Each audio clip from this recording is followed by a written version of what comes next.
Hello everyone, it is I, Mark S.W. Welcome back to my channel and welcome to part 2 of my video diary of building a HEXBUG Sergeant Bash, one of the house robots from Robot Wars.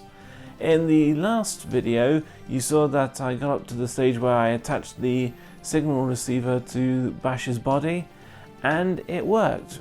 Well, the motors for the drives work and the claw works, but the mechanism for the circular saw, which was Matilda's flywheel, it didn't work. That was a bit of a letdown, but luckily the robot moves, so that's the important thing. So now we'll get on with part 2 of the video diary of building Bash. So now I know that the jaws and the drives are working, I can carry on building the body of Bash. So I've started on the back. A bit tricky, I must admit. I think this piece here, slightly off angle, I must admit. You can just about see it sort of sticking out. So I need to sort of sand it down to make it more level. Because I don't want it to look too boxy. I would like it to look like it has some angles. And of course this is the top bit. It will go on a bit like that. And then I'll be able to attach the flamethrower. I've got to make it first of course, but if I carry on building the walls, and then the sort of side guards that go around Bash's wheels, they have the yellow and black stripes, and the front part of the claw. So as you can see, it's definitely coming together. Okay, here's the new update. I've added the top panel for the back, and for the front I've used thinner plastic because it's bendable. Now I don't know if you can see, I've managed to get it in focus, but I've glued on the panels, but some of them are sticking up, so I may have to either re-glue them or use Milliput to secure it in place.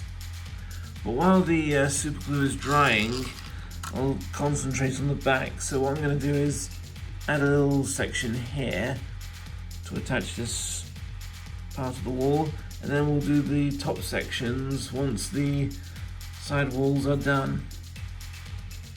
So I've finished constructing the main body and adding all the parts to it. I admit some bits look a bit uneven, there's some gaps showing, but I'll fill those gaps with some Milliput. But this section was the hardest. This is where I'll put the sergeant stripes. One thing I will do first is just add this bit on. Just a little something to add some height to the flamethrower. So I'll work on the turret, and then when the glue's dry I'll add some Milliput in some of the gaps, and then work on the extra bits and finish the bottom part of the claw. I'm thinking of maybe using the middle fork from Saw Blaze, because as you know I took it off so I can build dead metal, so I might try and use that. If it doesn't work I'll use something else. Well, check it out guys, I've made the flamethrower, or the turret actually. I tried to get it to look a little bit like Bash's, because the thing is it's not meant to be 100% accurate. This is what I guess Bash would look like if he was brought back for the 2016 Robot Wars, so the turret will go on like that.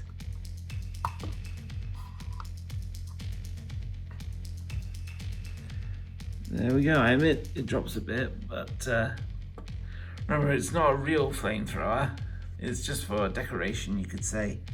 So now, like I said, I just need to add the Milliput to the gaps in the main body, and then Sergeant Bash will be ready for painting.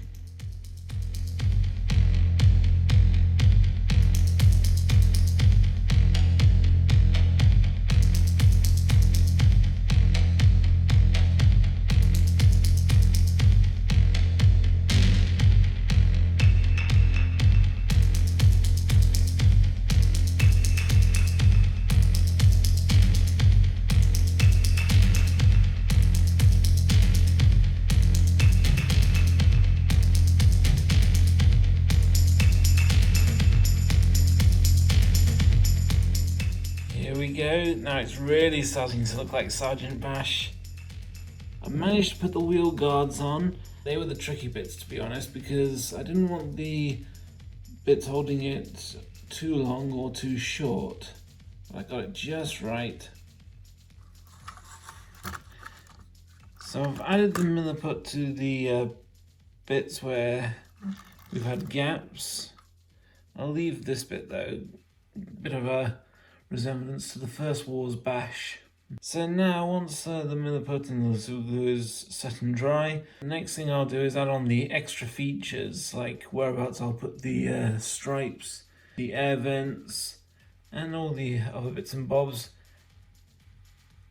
Well, here we go guys, Sergeant Bash pretty much complete. I've added in all the details. As you can see, I've used bits of Lego bricks, so got this bit for the air vent, 2 ramps for the back, more air vents for the top, little bits down there to connect the wheel hub. And as you can see, I finally managed to find a way to get saw blades, front fork for the bottom part of the claw. So that's held on with milliput and super glue. It should be nice and secure. So now the next step is to paint Sergeant Bash.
Now Sergeant Bash has brown markings on to represent camouflage, so if you're painting camouflage on a model, here's a little advice.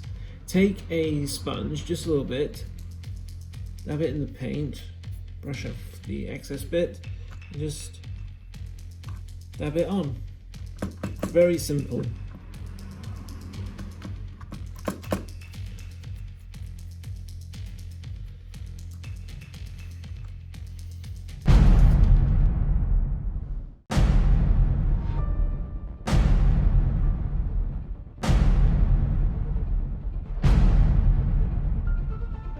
And there we have it, a HEXBUG Sergeant Bash complete. Of the 3 house robots I've made, this one has been my trickiest one yet. So the next thing I did was to give Sergeant Bash a test drive.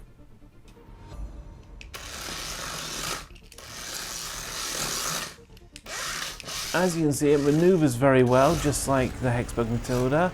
Because I've had to change the position of the signal receiver, luckily there's been no interference or problems with that. I do confess it was a pity that the circular saw didn't work, but if you thought I had problems with the saw, yeah, well when I tried the claw that had problems as well.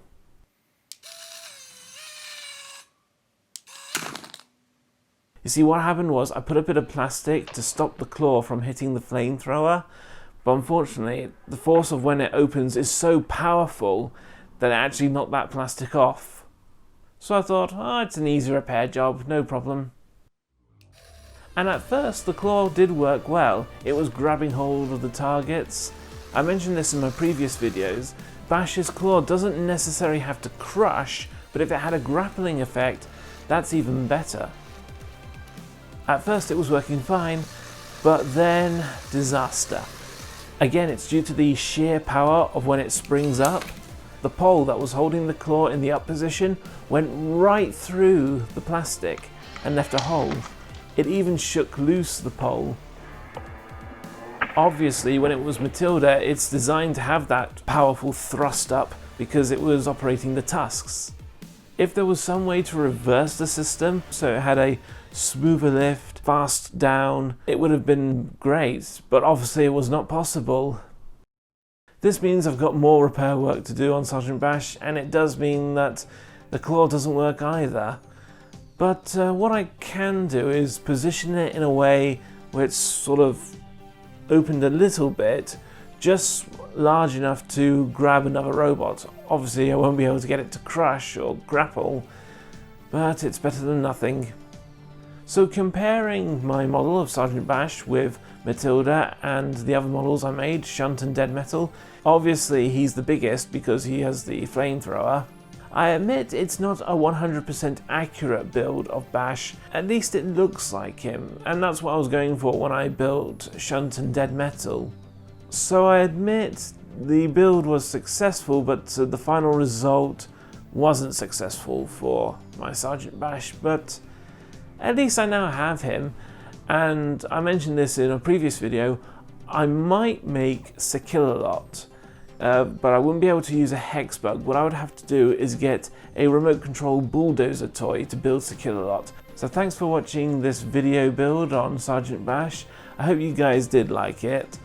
And if you did, do give this video a thumbs up and don't forget to subscribe and hit the notification bell so you know when I next upload a video. And you can also follow me on social sites, Facebook, Instagram and Twitter. Thanks for watching guys, and I'll see you next time. Over and out.